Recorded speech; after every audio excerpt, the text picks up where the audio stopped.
Wait, that whole time we weren't live? all the best stuff we already discussed. You kidding me? If the pre-show is any indication, this is going to go off the rails very quickly. We are talking castrated animals. We are talking Sasquatch, witch hazel, mouth sweats, hot fruit. I have no. This officially is not a fantasy pod. I don't know what this is, but this is just it's absurdity. I don't know what's going to happen. We're going to try and talk fantasy, I guess, for 3 seconds before Lauren starts talking about her accents and cats without balls, and I don't even know what I just listened to. I'm flustered. I had a whole thing ready. I don't know what I'm going to say. I'm just rambling. We are coming at you. This is the TFA podcast. We are doing Ladies Night. We are super excited for what you guys are about to listen to and hopefully enjoy. How much fantasy we talk, I really don't know. We have some new faces. We have some familiar faces. Jane is joining us from the Fighting Chance. You can find her on Twitter at the ByWeekFF. Bonnie is coming in from For Fantasy's Sake. You can find her at Fantasy Queen B. Sam Holt, you know who she is. You can find her on Twitter at Samantha R. Holt over at Fantasy Focused. Lauren is apparently everywhere. We don't have enough time to name off and rattle off all the places that you are. Somehow, I don't know if there are 4 of you. I don't know if you don't sleep. I don't know how you do must all not this. sleep. You have so much. You're making the rest of us look bad. So if you would tone it down a little bit, I would appreciate it. You can find her on Twitter at StepMomLauren. Kev, why don't you say something and then we'll just get out of the way. The floor is yours. Hey, this isn't our time. This is her time. We have officially terrified Kev. He's like, nope. I'm hiding in my purple shadows. What color is that? No, it's a red light district. We're still on the red light district. I can't tell what color you're doing over there. Now he's like, oh, where's the DJ? Good stuff. DJ. Yeah, he's officially terrified, which is fine. I'm cool with that. It's so good. I was crying so hard. It's like dripping out of my nose. I swear to God, it's not snot. It's tears of joy. So good. We were talking about GIF and GIF. We wanted to say which line in the sand are we on? I'm on side GIF. I'm on side GIF. I will die on this hill. GIF side. I'll be with you. GIF side. The hill I'm choosing to die on today. It changes every day, but that one's today's. Yes. Well, just peanut butter. Right. I was just saying the same thing. Sounds like peanut butter. Exactly. Yeah. Yeah, and I like even if it's correct, it will never actually be correct in my head because if someone's like, "That was a great GIF," I'd be like, "You said GIF," like it's a bad word or something. I'll lose that Twitter poll 99% to 1%, and I'll still say GIF. I'll still say GIF. I don't care. Yeah, Come at me. sure. I don't care. At me. I mean, Because how do you spell GIF with a J? So what are you gonna do if you Twitter at me? Just be like, "No, it's GIF." And they're gonna spell it GIF and be like, no, it's GIF, GIF. And so I spelled it wrong on all of our apps. It's GIF. It's GIF. The other site where you can get good GIFs is called Giphy. So it's not Jiffy again, like Jiffy Lube. No, this is GIF. Yeah, graphics. Absolutely. Hard G. Guh.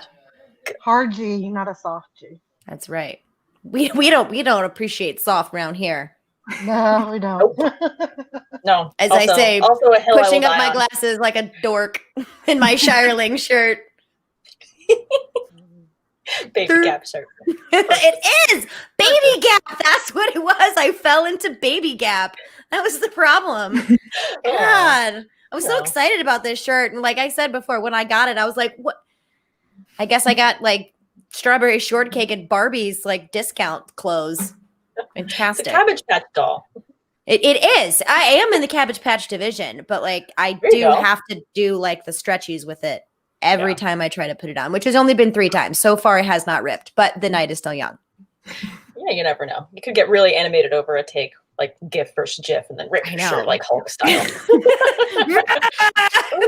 Or no, we'll start talking hot fruit, and then you'll just be like, no. Yeah, exactly. Either that or my back fat will like just start coming out when we talk about donuts. It's like, woo!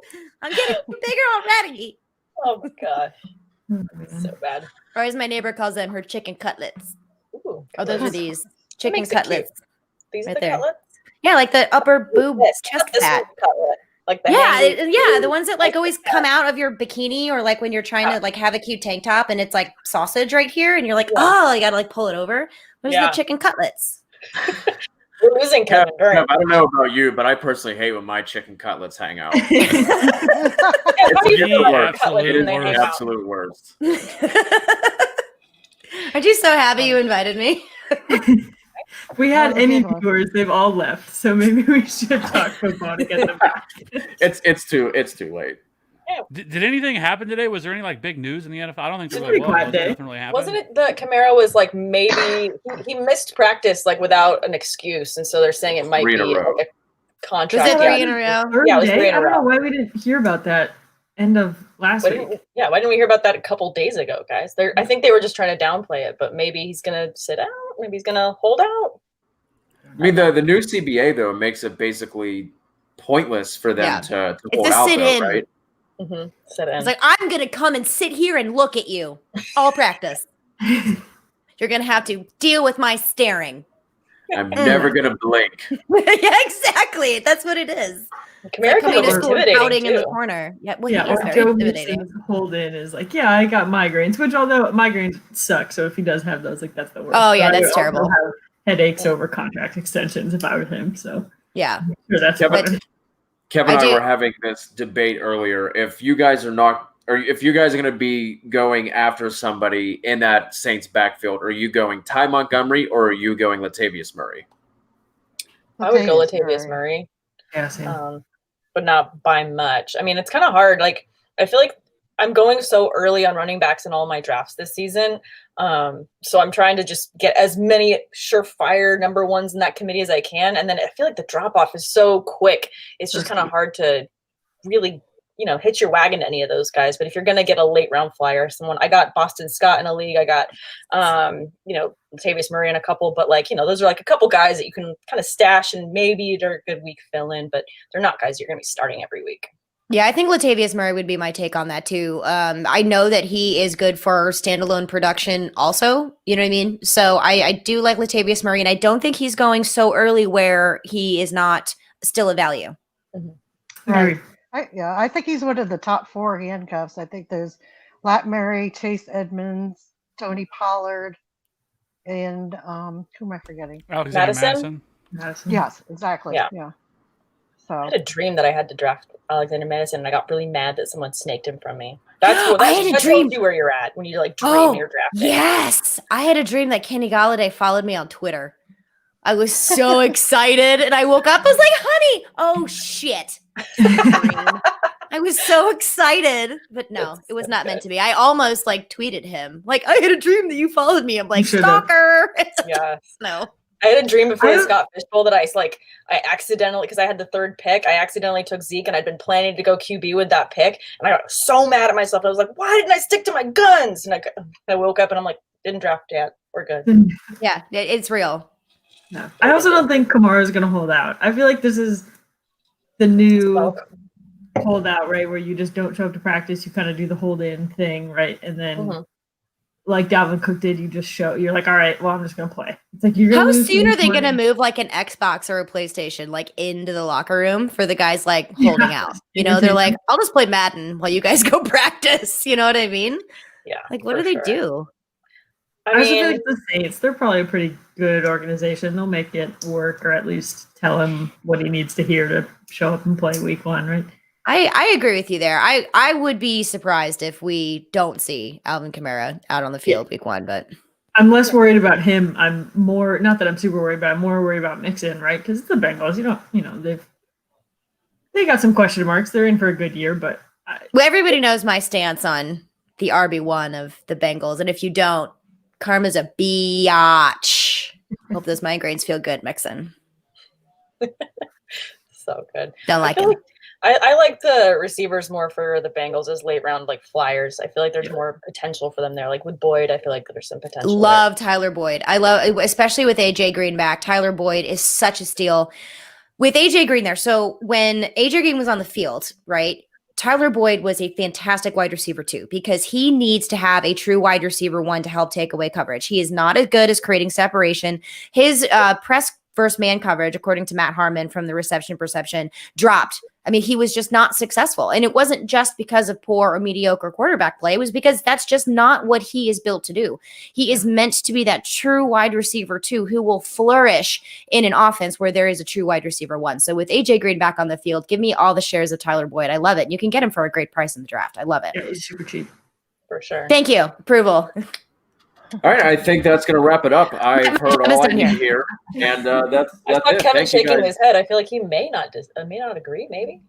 Question mark. I don't got a problem with Tyler Boyd. I think I got him at like wide receiver. I think he just 22. shakes his head whenever I talk because he's like, what is going to come out of her mouth? Oh, God, please don't make it bad. No, not at all. Bleep button I ready. think he just lied. I'll let you know if I disagree with something. You don't worry about that, okay? Eyeballs on you. Damn it. I know. Don't you hate it when like how this is can't reversed? stand You're trying to like do like the Brady Bunch high five, but it's like the opposite, you know? And you're just like, where Yes. am I? Yes, In you the got that box. one right. Bonnie. Stuck. Yeah. See? Every time. God, we look dumb. I mean, I can get Jen up there. See, this one's easy. Okay. So pointing So up. Kevin- these- But do I have sweaty armpits? Nasty. I Kev's love that take some people are on- going through the Twitter and then they're like, what is that screenshot I'm seeing? You get like the pause screenshot and it's like some weird pose. It's like, what? It's my favorite when like you get that quick take on like YouTube as like your screen cover and it's just like your face is like, what?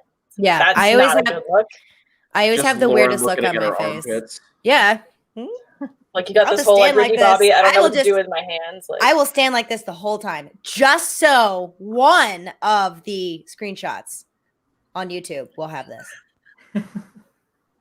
you're like, I gotta clip this. I'm Red sure, light I'm sure district, Kev, arms up for Lauren. I think I just ripped my shirt. Lauren, is That's that gonna the be the new thumbnail for pine the YouTube scented? channel. Is that the new pine scented deodorant, Lauren? It is. It's the new car pine scented with hot fruit. It's disgusting. Oh god, that sounds so gross. The light onion. It's really bad. I'm kidding. I took a shower. Speaking of gross, is there anybody that you guys are absolutely avoiding in your drafts? Joe Just Mixon. someone that you are just Joe Mixon. Blech. two of you. Yeah. Le'Veon Bell is mine. Lev I Bell, don't blame you for that. Yeah. I can't. I literally was trying to think of like why, and my answer is just I don't trust Adam Gase. Well, now that he picked up, I'm like a Le'Veon Bell truther, and Gase had to go stab me multiple times and pick up Kalen Balaj. Like, why? Well, he Kalen didn't Balaj pass failed his his physical. physical. He went back to Miami. He did. Oh my God. He failed his physical. Tell me more. I've been cleaning all day. I clearly haven't kept up with the news. He went What in the back to world? Miami? Yeah, he failed his physical. wow. How? Does he have two he- legs? It was a hamstring injury. Something came up with his hamstring, I think, and that trade was voided. Wow. You just, I'm the happiest person alive right now. Well, I Like, mean, how Moore's did- still there though. How does he have more of a trade market than Fournette does? That's what I get Fournette's contract a lot more, but just like in what world could you not throw a 7th round pick at Leonard Fournette and the so the Jacksons? fantasy footballers brought this up, and that's a very good question. And someone had said this on Twitter, and they were like, they're pretty sure that like Kalen Balaj like owes Adam Gase money. So the only way that Adam Gase can like get him to pay him back is if he constantly like chases after him. And then also Adam Rank said that Adam Gase pays for free samples at Costco. It's like, that's perfect. I believe that. I would like one more, please. Yeah. Sir, no, you don't have to. I want one more. Yeah. Take my money. Take my money. Bonnie, who are you avoiding this year? I am avoiding Todd Gurley, but I've said that ever since he went to Atlanta. I just don't understand. He has an ADP of around 33. He still has the same knee issues that he had last year. The Rams ate about over $20 million to cut him. That's how worried and concerned they were about that arthritic knee. There's nothing in the water down in Atlanta that's going to heal him. And he's already been spotted in camp limping. And they're already putting him on a pitch count. So Yeah. I'm totally avoiding it, especially that makes him RB15 who's being drafted at. You're RB2. I mean, if he drops, that's one thing. I just don't see it. They say that I don't think he's going to have more than 15 15 carries a game, if that. And that, like I said, they're already talking about putting him on a pitch count. So I don't know. I 100% disagree. I'm all on board Todd Gurley, but I don't think it's because of his rushing, like you were saying, Bonnie.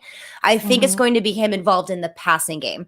And I think I did hear the limping, rumors, and they said it was like after practice or something. They saw him like limping to his car, but he hasn't like shown any of that actually at practice. This was as of a few days ago, so I like I said, I didn't even pay attention to anything today, so I could be totally wrong.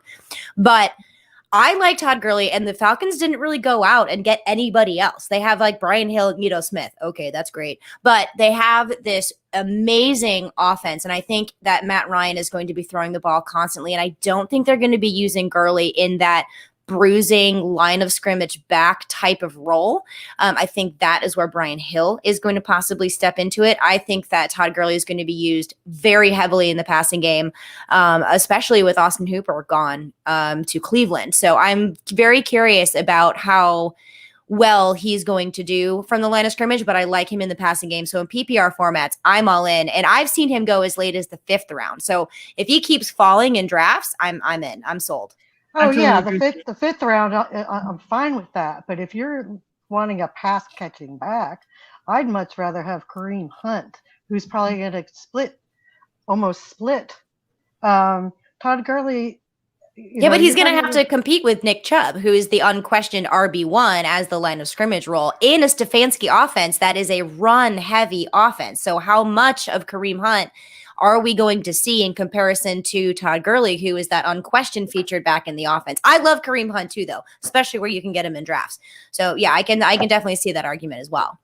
Right, and the thing about Gurley is it is a pass happy offense, and plus you got Hayden Hurst coming over there, who performed very well in Baltimore. So in fact he was on my sleeper list here, and how many vacated targets did Hooper have? 70s, right? No, 90s. 93. Ooh, very Deontay Johnson. I love it. So if they utilize Hayden Hurst in the same way, I mean, I can easily see him double his fantasy points from last year. Mm-hmm. Yeah, the only reason I like Todd Gurley, I think where he's being drafted, or even if he falls a little bit farther, definitely a value there. And fantasy volume is king, right? Like he has the opportunity for all of the touches if his knees holds up, both passing and rushing. I saw like one of the comments was, Chris Carson or Todd Gurley in the 5th, like would absolutely take Todd Gurley only because he's not really competing with anyone. It's about value, Jen. Good point. Yeah, for sure. Yeah, you have no idea what's happening in Seattle. Yeah, they're going to run the ball like they always do, but everyone seems to be hurt and no one seems to be that good. So I'd rather just take the one guy that, Brian Hill's not going to take that much from Todd Gurley if he shows out and his knee holds up.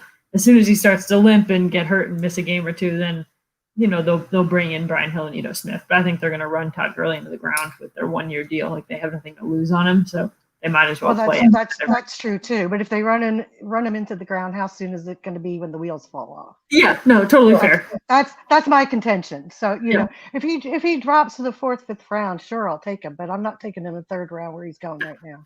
No, I definitely get that. I mean, the knee is definitely a worry, but I'm with Lauren on being high on it this year just for the passing game alone. I feel like those receptions, those targets, I don't think that they're going to, run him that way into the ground. I think that obviously when they got him, they knew what they were getting and that they're going to have him on a pitch count. I mean, they already said that he's going to be getting 15 to 25 touches. So they've already come out and said that. So you already know, okay, he's not going to get the amount of those immediate just goal-to-go rushing yards he's going to get, but I feel like he's going to be a huge threat in the passing game as long as, again, they can keep that knee healthy. I'm fingers crossed. I've got him in a couple leagues, but I have him as my second running back, where I have him as my flex running back, so I don't have him as my number one. So I totally understand on that side. Oh no, I don't think anybody's taking him as their number one. But I mean, I wouldn't even be comfortable with him as my number 2. Is what I'm saying. Sure, I get that. Especially with Julio and Calvin Ridley, who people think are gonna, I agree, might take a step forward. And Hayden Hurst. But if both Julio and Ridley are 1,000-yard receivers, it's gonna be tough to have to really run Todd Gurley into the ground the way that we kind of say they might. Whereas he might hold up the whole season and be a really good flex value. Sure. Well. Sam, how are you handling just the running back, I guess, issue in general? Are you just going running back with your first two rounds? Obviously, it's going to depend on your draft position, but in general, is your strategy just to get two running backs right off the bat and then just slam receiver, tight end the rest of the way? Are you taking one and then waiting? How are you guys handling just the craziness that's happening with running backs this year?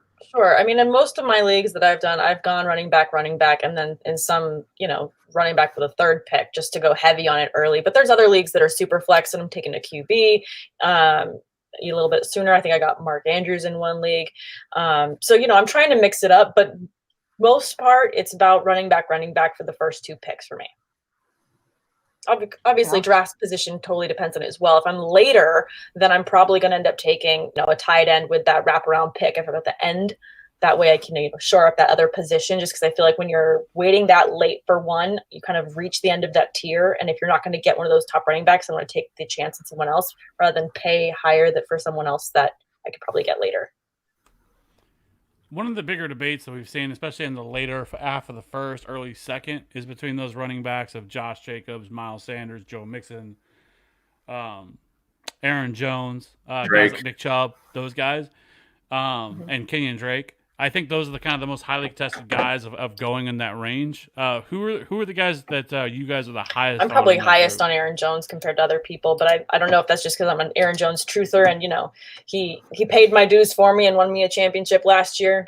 Shed a lot of tears of joy with that one, so I'm still hitching my train to his as much as I can. I feel like it's going to be. I don't see AJ Dillon just immediately taking away all of his value. I totally get the argument. Counterpoint otherwise, I just don't see it. I feel like they've got something special there, and I feel like they're still going to use Aaron Jones. Do I think he gets vultured? Absolutely. It's going to happen. It happens to all running backs when you're in that position, when you've got that rookie coming in. But I feel like there's still a good enough floor for me for Aaron Jones that I don't mind taking him at that back half of the second round, or the first half of the second round. I'm confused. Math is hard. I like Miles Sanders. I like Joe Mixon. Their current situations are worrisome. Miles Sanders apparently has a non-serious injury, but then they keep losing members of their offensive line. And Joe Mixon with the holdout thing. If I'm going to be targeting somebody in that range, honestly, I'm just going to go Clyde Edwards-Helaire at that point. I mean, with the upside in the Andy Reid system, I mean, come on, one of the top scoring offenses in the league, catching passes from Patrick Mahomes. I know. I feel like he keeps going higher and higher in drafts, as I've seen, as we get closer, and then it's just like the argument's going, oh, top 3 pick, you're going to take him because he's in this super heavy offense. Again, like you said, with Patrick Mahomes, I mean, he's not someone that you're going to shy away from when you already know that he's going to be the guy. With Damian Williams opting out. So, I mean, as soon as he opted out, his draft ADP just skyrocketed. And it's there's still going up. There's still a lot of There's still a lot of pushback with him. I think there's people that are uncertain with him. It's kind of like when Saquon Barkley and Ezekiel Elliott went in the first round in their rookie years, where people just weren't going to buy in because most fantasy gamers, they have to see it to believe it, and if you can't see it, then you're not going to be able to trust it. And I think that's what most people's problem is with Clyde Edwards-Helaire. But it's something I keep going back to with him. If Andy Reid with Alex Smith was able to make Spencer Ware a thing, then Clyde Edwards-Helaire with Patrick Mahomes is certainly going to be a thing. And so I am not one bit concerned. I think he should be taken 105, 106 every draft. There's no reason he should be going any later. That's where I've seen him. And I think if he has a bad fantasy season, I think it'll be kind of his doing, not the situation he's in. He's going to be the starter day one. I don't think they're going to keep him, bring him in as a backup, and he's going to have all the opportunities all season. So I think if he kind of busts from a first round ADP sense, it's almost impossible for him to bust. There's no way. There's just no scenario I see him as a bust outside of an injury. That's it. I love that you brought up Spencer Ware as a thing. So. Oh yeah, definitely. I mean, there's only 4 running backs I'd probably take ahead of him right now. And we all know who they are. It's Christian McCaffrey, CMC, Barkley, Kamara, Zeke, and then Clyde Edwards-Helaire. Mm-hmm. So yeah, I think at that back half of the 1-2 turn, if I were to draft like right now, I'd probably I wish Miles Sanders was more of a day-to-day injury. The week-to-week kind of scares me because you might lose the first I was maybe really 3 high on games. him. Joe Mixon, I feel like his contract situation kind of worries me. I might just take Josh Jacobs because I know he's going to play. I know even if he doesn't get super involved in the receiving game, he's still going to be their workhorse back. So I might just take him. What does Gruden do? Why does Gruden keep bringing in more competition for him? I don't understand. He was very prolific as a pass catcher in college. So why doesn't Gruden just utilize him? Well, it's weird because it's like there's two different. There's the you have Mike Mayock over the offseason saying that they're going to prove that he's a pass catching. And then you have John Gruden saying that he felt like Josh Jacobs got snubbed in the offensive rookie of the year, and that they're going to prove everybody wrong. But then they keep bringing all these guys, these backup running backs. Like I love Josh Jacobs too, and I think that I would be fine with really getting any of them. And I don't count Clyde Edwards-Helaire in there because I just think he's in that 105, 106 range. And so in this back half of the first, second round guys, like I'm still all aboard Miles Sanders. I'm not worried about the injury and all this other stuff. I think it's being overhyped and overplayed because of the fact that there's no incentive to rush him out there to have him play.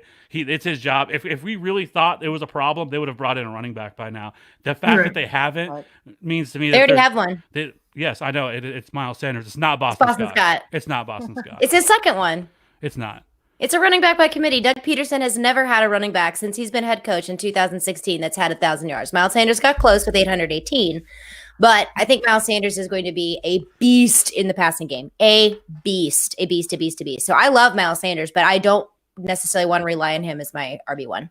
I think that he is a slam dunk top 5 running back. He's lucky if he makes top 10. No, I don't. That's why I disagree because one, they've never had another running back for them to be the feature back. I mean, it's Ryan Matthews, it's LeGarrette Blount, it's Jay Ajayi, it's a bunch of Jordan Howard who's been cut from multiple teams. Like it's been a bunch of bums for them as their backs, right? And so the narrative that they've never had a feature guy is because they've never had a feature back. They did in 2019 for 3 games, and when Jordan Howard went down, they used Miles Sanders for 3 games. The Eagles lost those 3 games in a row, and one of them was to Miami. So then he brought in Boston Scott and made it a running back by committee. They won 4 games in a row. So he tried the featured rollback with Miles Sanders. Now maybe this is a new year for him. I love Miles Sanders. I think I want him to explode this year, and I do think he's going to do well. I think he's going to be productive. I think he's going to, like I said, in PPR formats, Miles Sanders is going to be a beast. He's going to be a beast. I love him. But I also do love Josh Jacobs more than Miles Sanders, even though they're bringing in. So I do have a question for y'all real quick. I don't mean to change the subject from Miles Sanders because I know you are in love. I'll give you an engagement ring you can send to Miles Sanders, Kevin, from me. But you don't have to tell him it's from me. So these teams we were talking about, Gruden is bringing in running backs, right? I've been thinking about this, and I wonder if this Kalen Ballage move that never ended up happening, which makes me so happy. Anyway, is it more like a fear of all of this soft tissue damage and a fear of COVID that these teams are kind of padding their team a little bit? Because it's like, we've been talking about this all offseason as analysts. What are we going to do if someone goes down with COVID and people next to him that he practices with, so are teams bringing in these guys simply to have a backup, just in case? No, I think they're absolutely padding the backups just because of COVID. And I think if anything, they're probably trying to get people in so they can get familiar with them so that if it happens in season, they can remember, okay, we already practiced out with that guy. We liked him. Let's bring him back. That way it's not necessarily so many no names, off the street that we're getting, but they're more familiar with what's available out there because obviously we're in such a unique situation. Yeah, I've been wondering too. That's why I think they brought LaShawn McCoy down to Tampa Bay because of with Keyshawn Vaughn, because he's not having best of camps, and also the COVID. I think that's the only. I just think it's the COVID. And Bruce Arians doesn't really like rookies anyway, so there's that whole narrative that goes along with that too. So I don't think that was a knock on Ronald Jones as much. I think that was, if anything, that's kind of a knock on Keyshawn Vaughn.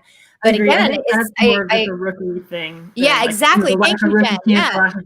I don't think that's more of a COVID thing. I think that's more like the McCoy signing is more of just a rookie. We don't know. He might, he might take a Probably couple a little games bit of throughout the both. season to Yeah. get acclimated. I could imagine that going from basically 0 off-season training camp, you get a few practices here and there to an NFL game where you're going full pads, full speed. Has got to be a pretty crazy experience. Yeah, So you're right. And we talk about, like, oh, the college isn't like the NFL. Well, duh.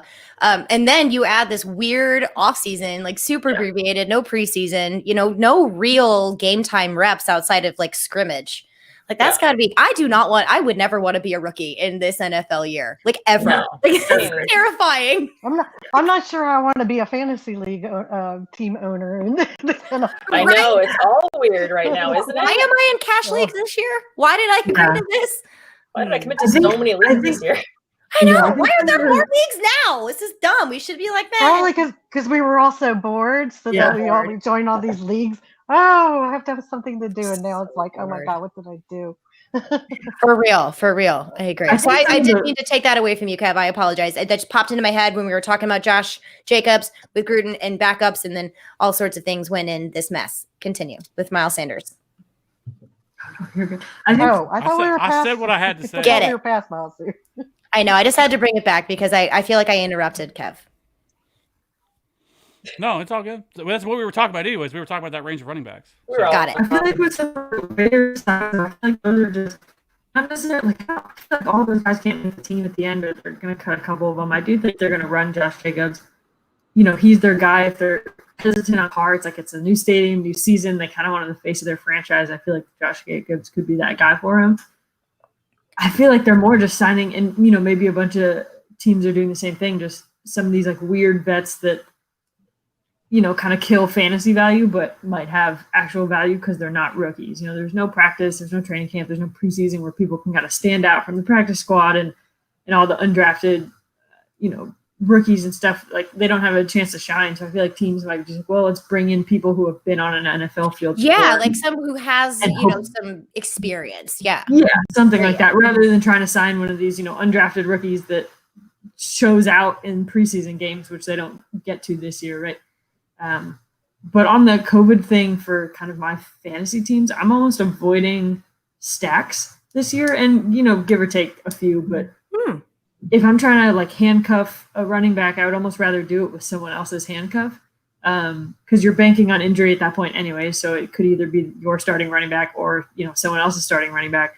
But I feel like if the NFL, not that I have any more information than anyone else, but the MLB's just canceled games or postponed games when teams have gotten COVID. I feel like the NFL's. I'm a Cardinals fan. I know. Yeah, so they just they'll just postpone the game because it's easier to play double headers. It's easier to play like back games in baseball, but in football, I feel like they're not going to postpone entire games because it's going to be such a scheduling nightmare. They're just going to kick plays out. All the travel too, the amount of personnel you have to ship different places for these different games. I think that you're going to create this new thing where again you're just going to have a player who also like Lauren said, like players that you're working out next to also get taken out because they have to get put on the COVID list because they were in close proximity to each other. Yeah. So then you just again you just got to keep padding these rosters, which for fantasy owners, I mean, you have to plan for rain when it's sunny out. Like it's just going to be really hard to exactly navigate how to do that with your bench. I feel like there's a lot of leagues that are adding extra bench spots, extra IR spots as just in cases. I know a couple leagues that I'm in, we've added a couple extra bench spots in IR. So like there's one specific for COVID that we have that's like you can only put someone in there if they have COVID, so it's helpful. Right. But it's going to be free agency cash out the window this season. I feel like if anything, prices might drop in free agency cash because everyone's going to be scrambling. And you have to constantly switch out your teams. You have to run out of money.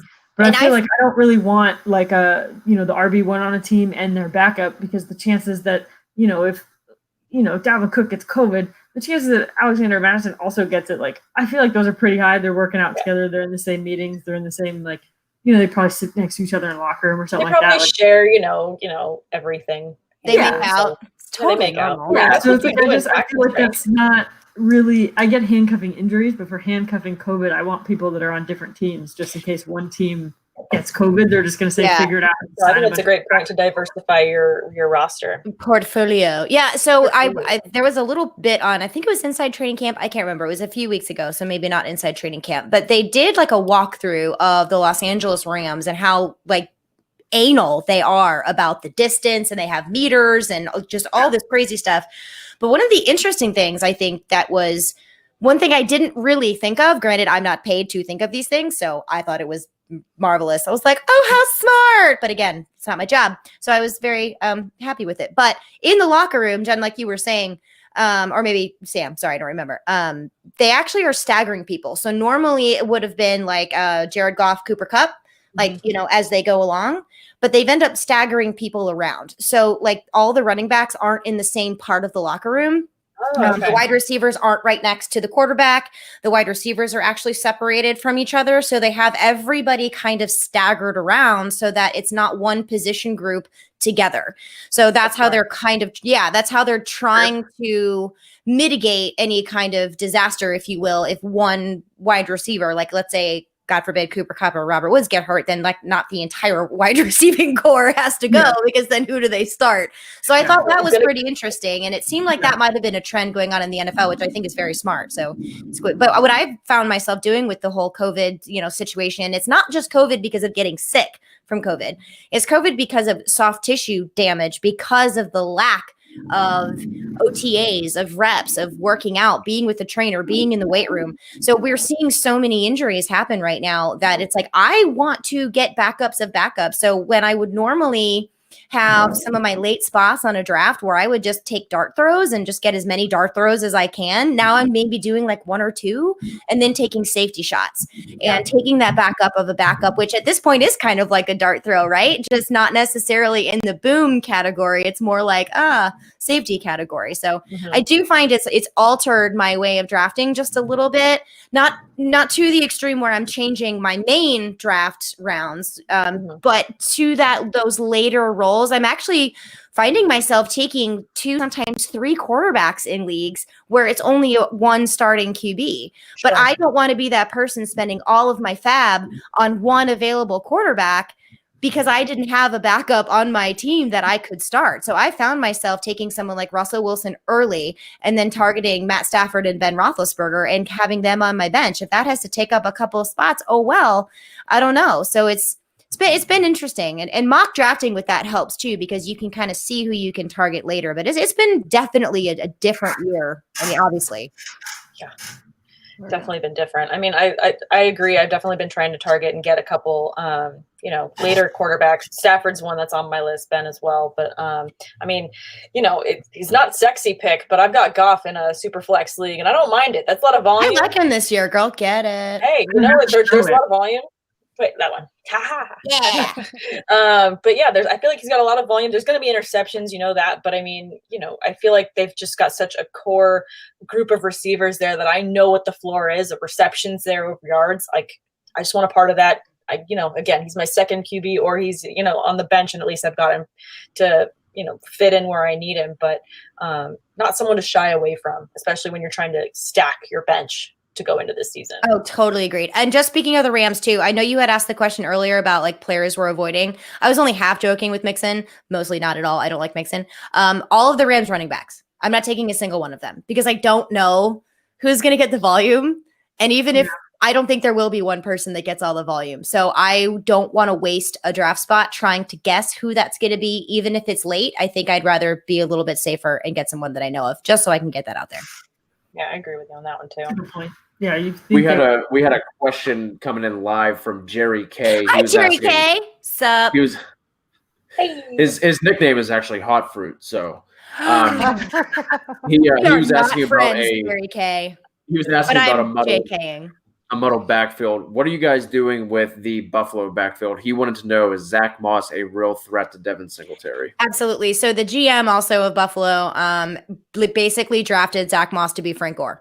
He said it. He said he's going to use him the same way. He wants to encourage the use of him the same way that Frank Gore did. We all know what happened to Devin Singletary with Frank Gore. So, yes, absolutely. He is a true threat to Devin Singletary, and I would not be surprised if Zach Moss is the RB1.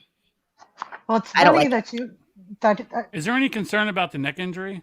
Zach Moss. I heard that was like blown out of proportion, though, but I don't know for sure. So Yeah, I think it happened. They said they think it happened on Thursday during the scrimmage, but ever since he's been wearing the red non-contact jersey. Really? He's still been practicing, but he's been wearing the non-contact jersey.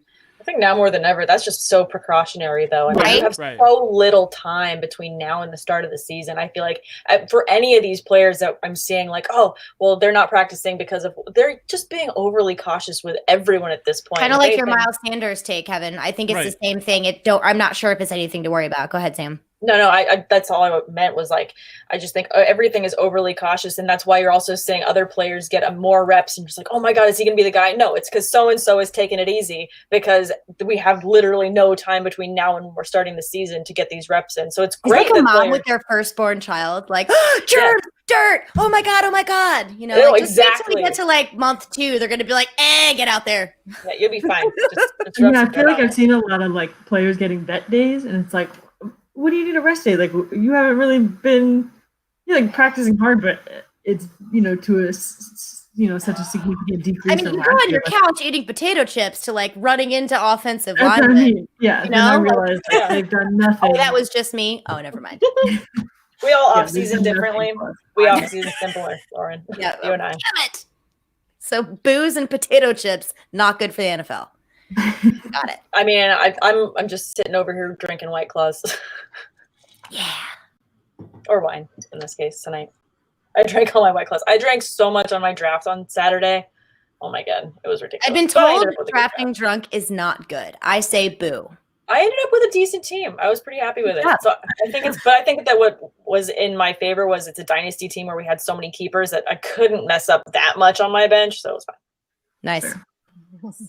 I buy everyone in my league super amounts of shots and then I pretend to take them, but I have like my shot cup and I just dump them into that. And I bribe the bartender to make sure that she goes and like empties it for me so it doesn't look like I'm doing it. I am very sneaky and I don't care. I love it. Bring a cup like this, Lauren. And say, yes, I know. But I couldn't bring it into a bar. They wouldn't let me. They're like, you can't bring your own cup in here. I'm like, damn it. May please? They're like, no. I'm like, okay, well, this is the deal. And they're like, got you. Sit in the corner. Lauren's out here just doing keg stands of O'Doul's. I am burping a lot, but it's non-alcoholic, so there's no calories in that, right? No, that's how it works. If it's not alcoholic, there's no calories. Yeah. No calories. Definitely read that somewhere. Same thing with ice cream. There's no alcohol in ice cream. There's no calories. Exactly. Yeah, for sure. Reiko jumped in. We touched on this a little bit. He is in the picking at the 5 spot in a PPR draft. He's thinking about going Kamara or Henry, but he's also considering Clyde Edwards. What do you ladies have to say for Reiko at the 5 spot? I mean, I would shoot your shot with CEH if he's still there, just with the way that it's going and, with the volume that he's going to get. I don't mind taking him that early, but I do love Henry this year. I think for Kamara, I mean, we talked a little bit about him maybe holding out, but you can't really go wrong with any of these backs. But for me, like, if you're going to take a year to, like, take a flyer on someone, you're not going to be disappointed with CEH, I don't think. I'm in agreement. I say put all their names up on a dartboard. Close your eyes and throw and see which one it lands on. And then decide if that's who you want to go with. I'm not really sure if you can go super wrong here in this spot. All 3 of them have excellent potential for 2020. So, Reiko, what I would suggest doing is which one of them would make you feel the best on your team. That is always my advice to people who have 3 really good players to choose from.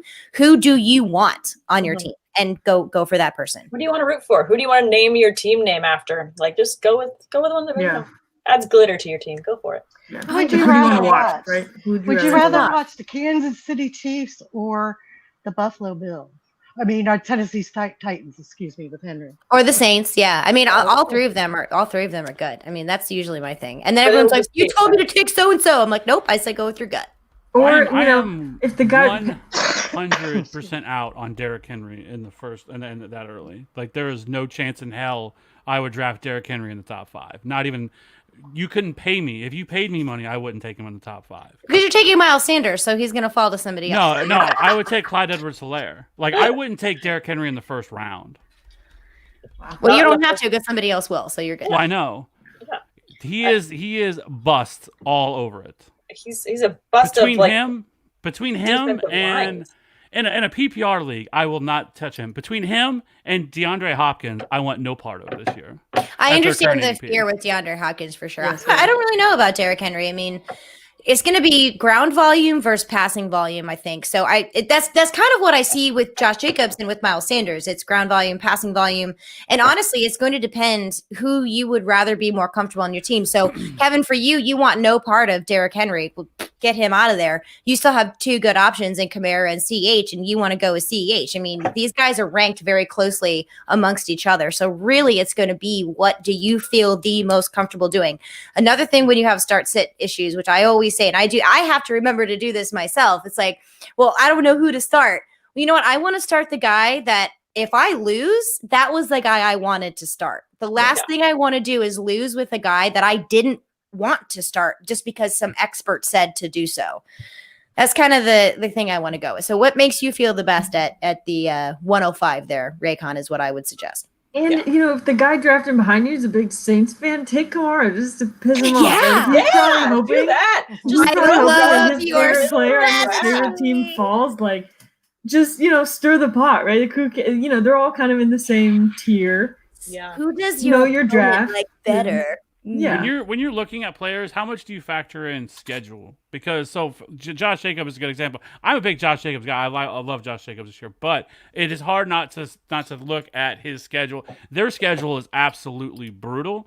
And when you look at him last year, whenever they were down, he didn't see the field. And so that would be my biggest concern with Josh Jacobs, is especially with this brutal schedule that they have this year. Are they playing the Patriots? Yes. Then they're fine.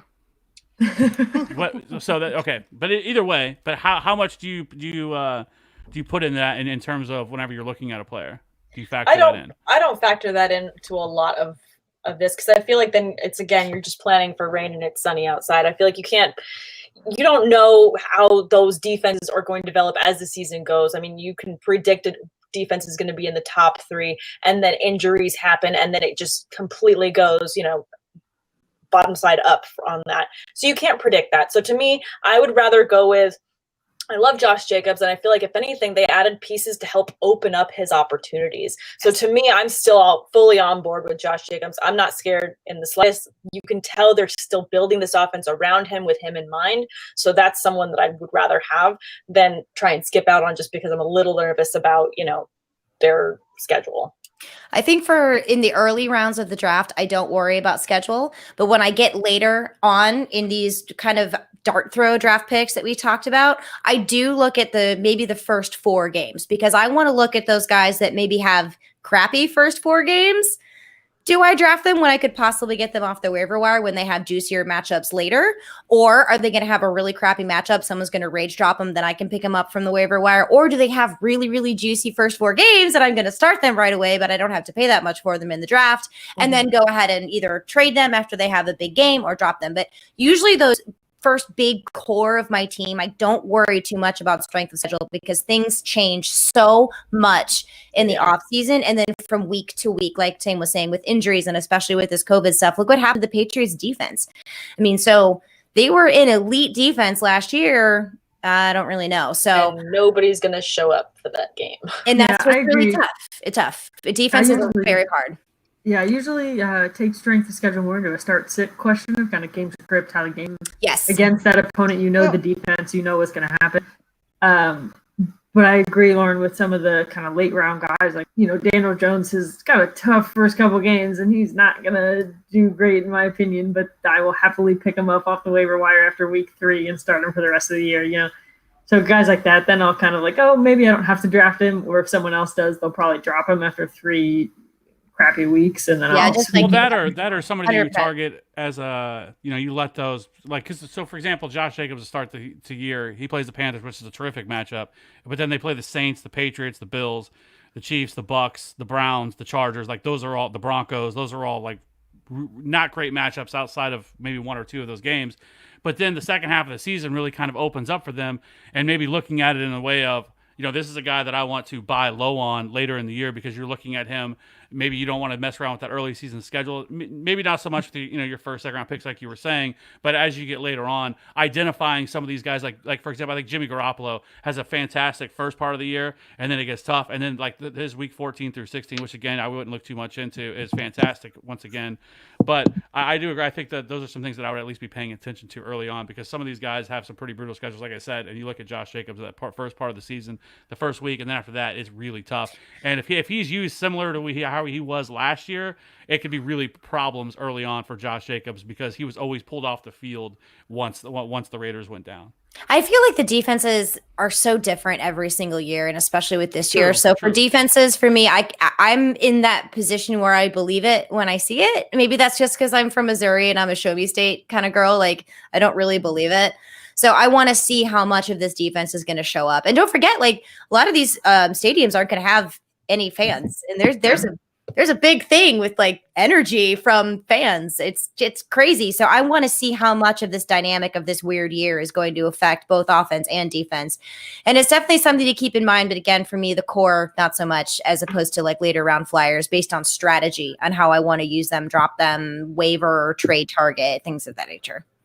Yeah. Well, to that point, Lauren, you're always going to start your studs. If you're drafting Josh Jacobs at the end of the first round, beginning of the second round, you're going to be more than likely starting him week to week. Who are you going to start over him? So I really don't pay attention to that with the first few rounds.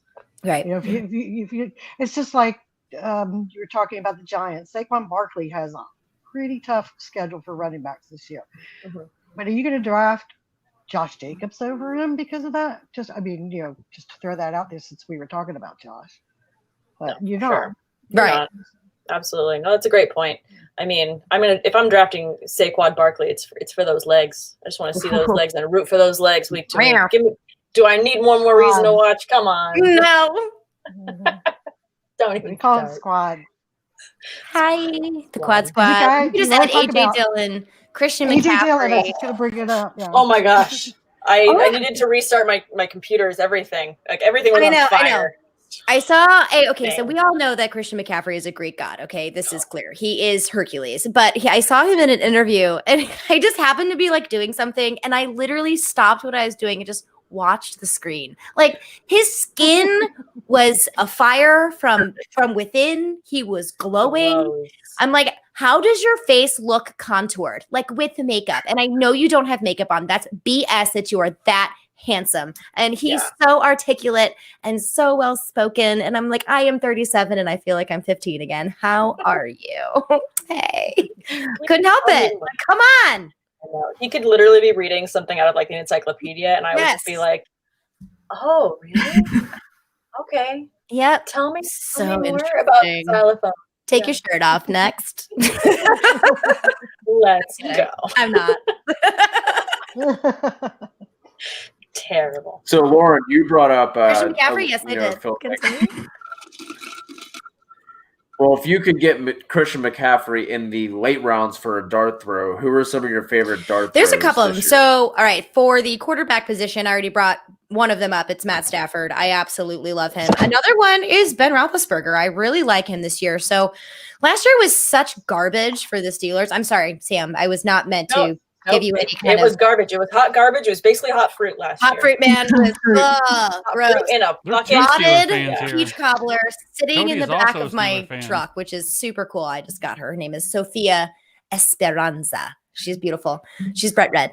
Anyway, so I really like Matt Stafford, and I really like Ben Roethlisberger. In 2018, the Steelers led pass attempts in the NFL, and 65% of them were to the wide receiver 1 and the wide receiver 2 position, only separated by a 0.3% differential between the wide receiver 1 and wide receiver 2, which leads me to Deontay Johnson as a wide receiver that I really like that you can get late. James Washington still has to work on catching the ball. He might have done better than he did in 2018, which is a 47% catch rate, 42.1, I think it was. It was pretty bad. So give me Deontay Johnson. He managed like 5 touchdowns and like 83 targets or something ridiculous. 92 targets, I think, with 2 backup NFL quarterbacks making their debut. So give me that all day long. I love the volume. I think it's fantastic. For the running back position, we already brought up A.J. Dillon. I love him. But one of my biggest ones that I still really like is going to be Philip Lindsay. He's one of those guys that I wanted. Did you say bus or breakouts? Because I thought you said breakouts. And now I'm just mentioning people I really like. He said late round sleepers. Late round sleepers. Okay, good. I'm on the right train of thought. Just making sure. My brain's fried. I already told you this. Coming out the ears. Just wipe that up. Speaking of quarterback, were you done, Lauren? I don't want to interrupt. Tight end, real quick. Chris Herndon, Blake Jarwin. Hey, that was on mine. Yep, Chris, I know, right? I know. Like 2018 Pro Bowler tight end rookie. What? Hey, and like making his chemistry with Sam Darnold. They're going to need that again, especially with the new offensive line, which is supposed to be better. I also like Le'Veon Bell for this reason, but scary now. Whatever. Totally get it. But deep sleeper at tight end, Dan Arnold. For Arizona Cardinals. Keep your eye on that guy because I think he's going to do very well. Kevin, are we in good graces again after my disagreement with Miles Sanders? You already said Chris Herndon, you said Tyler Boyd, and you just said Dan Arnold. And I think you were the only person to come on the TFA pod and say anything nice about Dan Arnold. So I think Kevin's a beast. He's a veteran. Right now. He is a veteran tiger awaiting in the shadows, ready to pounce at like age 29. Get it, bro. I'm just kidding. I don't know how old he is, but I know he's been around. Like, get it, Dan. And his name is Dan Arnold. Like, that's the most American thing since apple pie, ketchup, and mustard, which I don't like any of. Wasn't that the name of the character on Roseanne?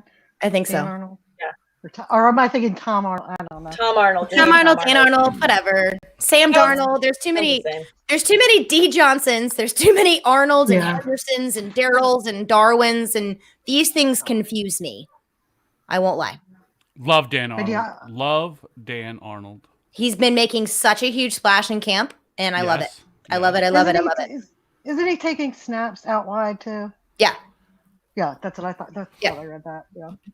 So, but if you're talking about deep sleepers like Dan Arnold's, if you take Evan Ingram, you absolutely have to take Caden Smith. Can you all hear me? Oh yeah. Yeah, you're good. No, if you're drafting Evan Ingram, or if you want to just be sneaky and want to take a dart throw at somebody, the other tight end to look at is Caden Smith. He filled in admirably for Evan Ingram last year when he was hurt, and I think he's going to be a stud. I think Evan Ingram's going to be a stud if he can stay healthy, of course.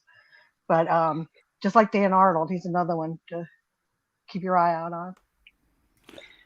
But I also had Danny Dimes, Lauren, as a late round QB. I mean, he had some big time performances last year. He had 4 games with 4 or more touchdowns. He had 5 300-yard games, and he didn't have Saquon, Evan Ingram, Sterling Shepard, and Golden Tate all on the field at the same time. Isn't that crazy? And he's going to get that hopefully this year. Cross your fingers. He ended up QB 15 in PPR last year without all of his weapons. Yeah. And this year it looks like he's going to have them all. So and an improved offensive line too. Right. So I think he's a steal. He's been going around the 10th round. So that's just tremendous value to me there. And then of course I had Chris Herndon down as well. So people forget. I mean, how well he did in his rookie year, like you said. So I think he's going to be a breakout this year. I love it. I agree. And in season last year, I think about every week we were talking about advising people to pick up Chris Herndon. Like, he could be back this week. He could be back this week. And then every week it was it's going to be another week. And then he got hurt for the rest of the year. It was disheartening. Super depressing. It's funny. Snaps. Usually when I got burned by somebody, I had Chris Herndon last year. I usually shy, but I am all in on Chris Herndon this year. I agree, Bonnie. Jack agrees too.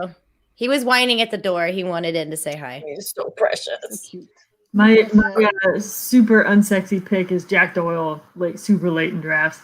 I think Rivers just targets the T, 30% or something like that.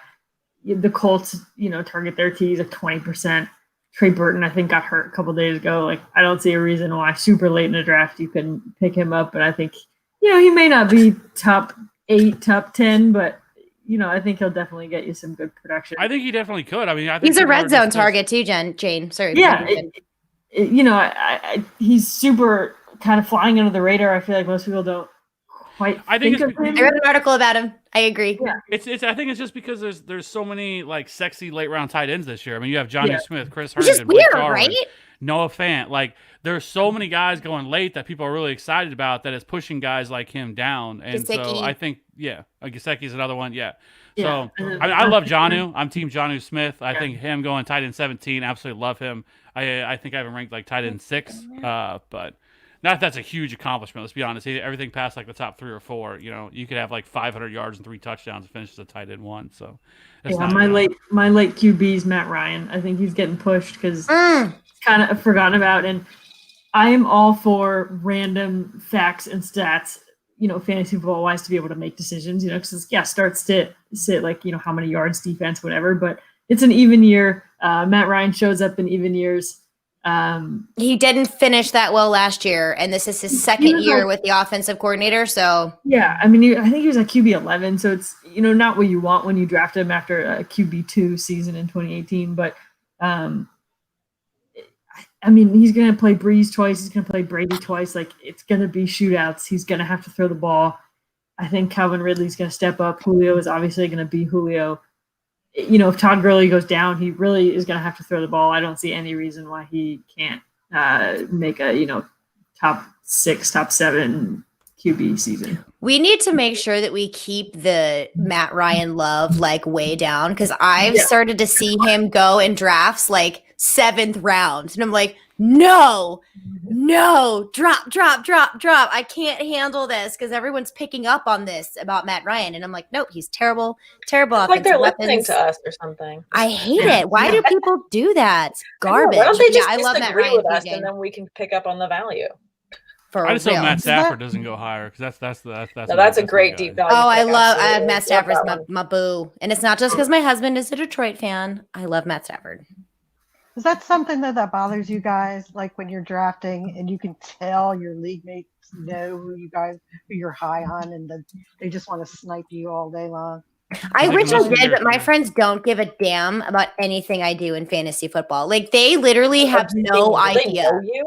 No, they have no clue. Like I have one friend in my 3 home leagues that even knows that I sort of write about fantasy football. Like that's it. God. They don't listen to anything that I say. Nothing. So do you like slow play it and like show up and like don't act like you don't know anything about fantasy football, then just crush them every year and then be like, gosh, she's so lucky all the time. And well, no, the problem is that they don't know what they're doing and they get lucky all the time. Like that's frustrating. Freaking crazy. Oh, it drives me nuts. But there are like 1 or 2 people, like one of them just found out that I write for Fantasy Pros now and Roto World and still for the fantasy footballers. And he's like, oh, so you're like really serious about this thing. I'm like, so you like football. Where is a knife? I will cut you. Oh, God. It was That's right. You just got the Fantasy Pros gig, didn't you? Yeah. So I've been writing for Fantasy Pros now for just, maybe like 3 months, 2-3 months. But I just got the Roto World one. So I have 1 article out for them. And then once the season starts, then I'll be writing, I think 2 a week for them. But I've been with the footballers for over a year now. You like your friends you need new friends. Like how do they not treat you with more respect, for crying out loud, Lauren? Well, some of my close friends do. Like actually we have 2 people over right now and like my husband is just he's like, I'm not worthy, which is so awesome. Like my husband loves it. But he still like doesn't come to me for advice, which is really funny because he's like, I just don't want to get mad at you if you tell me to start somebody and they don't do well. And I'm like, I get it. I 100% get it. You know what I mean? I get it though.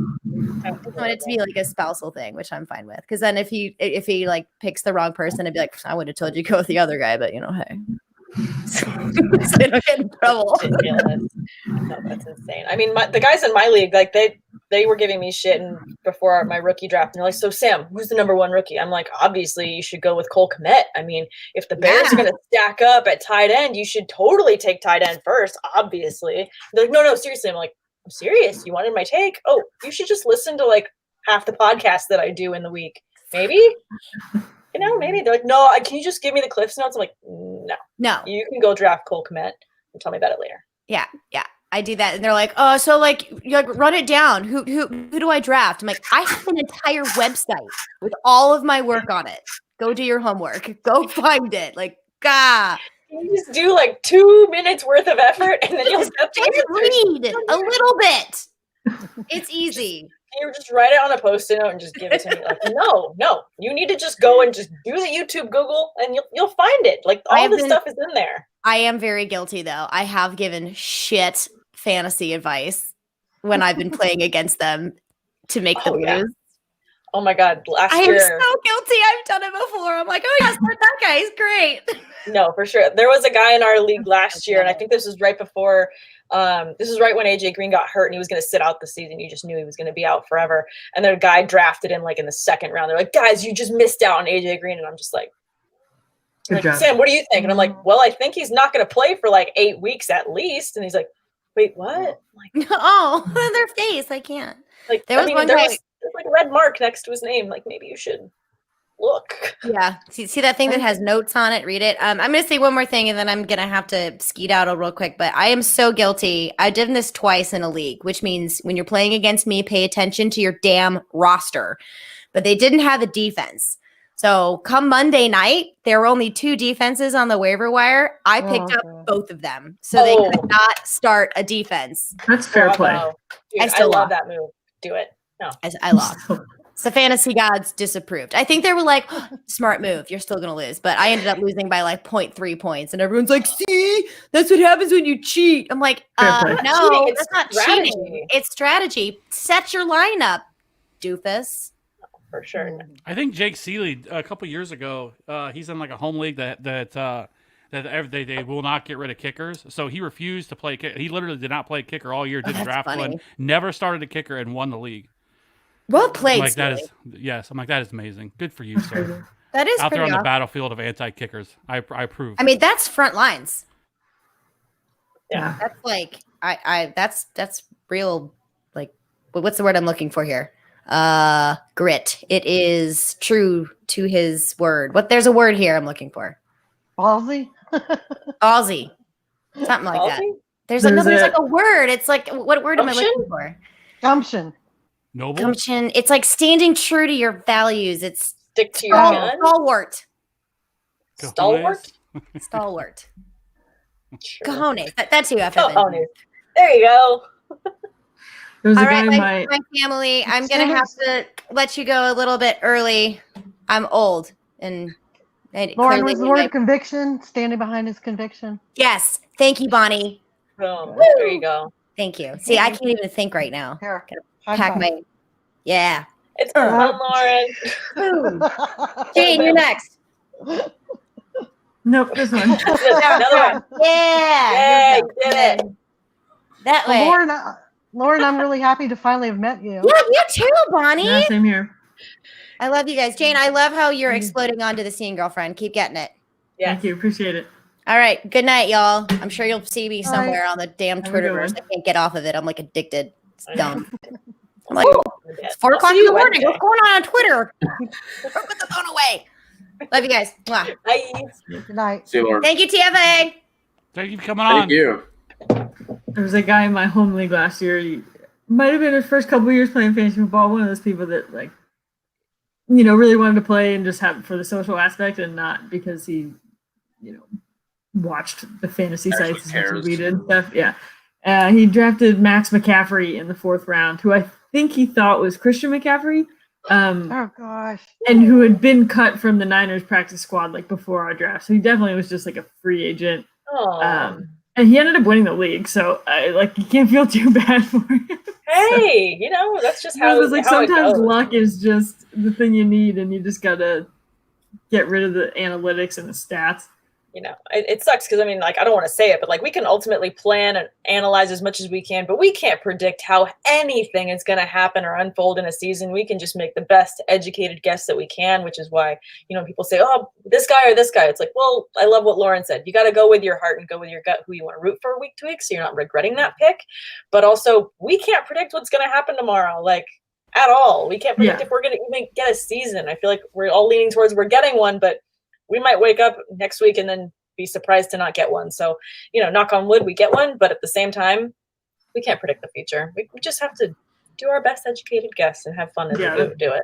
That's always my advice is like just start your studs like Bonnie had said earlier. Like you draft someone in the first round, you're going to play them week to week. It doesn't really matter what their schedule looks like or what defense they're going up against. For sure. Just start your studs, and if you lose, you lose. But you're not going to start someone over Josh Jacobs because you drafted him in the first round. Or just play DFS, then you don't have to worry about all that. That too. That's for sure. You could totally do that. All right, so we are past an hour here. Sam, I know you got to get out of here. Hit us with your favorite breakout for 2020, and then let everyone know where they can find you. My favorite breakout for 2020. Oh man, breakout candidate. Or at least, all right. Who are you not leaving a draft without? Who is the person that you have to have? I mean, I have to have Robert Woods. If I'm gonna wait on wide receiver and end up with someone in the 4th, 5th round, I have to have Robert Woods. I have to have that volume. I feel like you're almost getting a number 1 receiver with him. And so for me, if I get snaked and someone takes Robert Woods, I'm taking Cooper Kupp. Those are 2 guys that I do not want to leave a draft without, just because I know the volume that they're going to get and the consistency with that McVay offense. So those are 2 guys that, if I can get one of them, I'm going to be a happy camper. Sam, just be careful. There's something about Cooper Kupp in the news today. I know there's something about him. So I'm leaning towards Woods a little bit more now, but still, I feel like they're just going to save him and maybe a couple weeks. Fingers crossed. Everyone here in LA does yoga. If Cooper Kupp just does a little bit more yoga, he'll be all right. He'll be all right. I think it was just. I think it was just ankle soreness. It was just a precaution for holding him out. I don't think it's anything we have to worry about for week 1. Bonnie, who do you have to leave drafts with? For me, it's Terry McLaurin. He's just a point monster, a PPR machine and Dwayne Haskins' safety blanket. And plus 2, they're depleted in their wide receiver room, so more targets for Terry McLaurin. I think the only other wide receiver that's healthy right now is Steven Sims. So. But he was awesome last year. Let's see, what did he end up? He ended up 30th overall in 14 games. But I just, like I said, I think he's proven himself, and the opportunity is going to be there with all the injuries and everything else. And Dwayne Haskins trusts him. So if Dwayne Haskins can improve just a little bit this year, yeah, the sky's the limit for Scary Terry. I agree. I think Vine's kind of on that same line. DJ Chark. I think he's just, he got 118 targets last season. There's really, I know they brought in a couple rookies that might steal some, but they have no run game at this point. He has good rapport with Minshew. I think Minshew's got to chuck it all season to be able to prove that he's worth a spot on some team next year. I think he's just going to have a breakout season. My other one's Jason Crowder. I really think that it's just going to be a PPR monster that's going in the 10th or 11th round. Just that's crazy value. Yeah, I think Crowder and Terry McLaurin are a lot like on a lot of aspects as far as their utilization and their situation and opportunity. I agree. I love it, guys. This is a lot of fun. We're gonna have to do another one of these, maybe once a month or something. We definitely gotta meet up again. Sam, I know you gotta get out of here, so why don't you lead us off? Tell us where the people can find you and where your work is. Sure. Thanks, guys, for having me. This was awesome. If you guys want to follow me, I'm at Samantha R. Holt on Twitter, and I'm with the guys over at Fantasy Focused. I've got the fantasy debate with Sam and Tate that you guys can check out, and one-on-one with Sam episodes where I interview different people around the industry, which is super fun too. So give me a follow over there if you can. Would really appreciate it, and subscribe. We always try and support each other over here, so I appreciate it. And thanks, guys, again for having me on. It was great meeting you ladies too. I haven't actually gotten to meet you guys yet. Yeah, good to meet you. It's great meeting you, Sam. Cool. Awesome. I'll see you guys next time. Definitely want to join you if you're going to do this once a month. I'll see you guys soon. Thanks, Sam. How we going? Bonnie, what about you? Where can we find you and your work? Okay, you can find me on Twitter at Fantasy Queen Bee. I write for Fantasy's Sake. You can find them on Twitter at FFSQC. Jane, round us out here. You can find me on Twitter at the Bye-Week FF, and my work is currently on Fighting Chance Fantasy, and mostly on Twitter. You can find me there. I'm on there all day. And thanks, guys, for having me. I enjoyed it. Yeah, this is a lot of fun. Have Thank you. Have us again. Yeah. Yeah, absolutely. Glad you guys enjoyed it. And for Kevin and myself, you can find Kevin on Twitter at FantasyRat13. You can find me on Twitter at CKutzerFF. Make sure you follow us. The TFA handle, we are at FF_authority. If you're still rocking with us, please make sure you subscribe, rate, review, do all that stuff for us. Make sure you follow all of the fine ladies that we had here tonight. Follow their work. They're putting out a lot of stuff. They are all over the place. Always engaging, always putting out content on Twitter. So thanks again for listening in, and we will see you guys soon.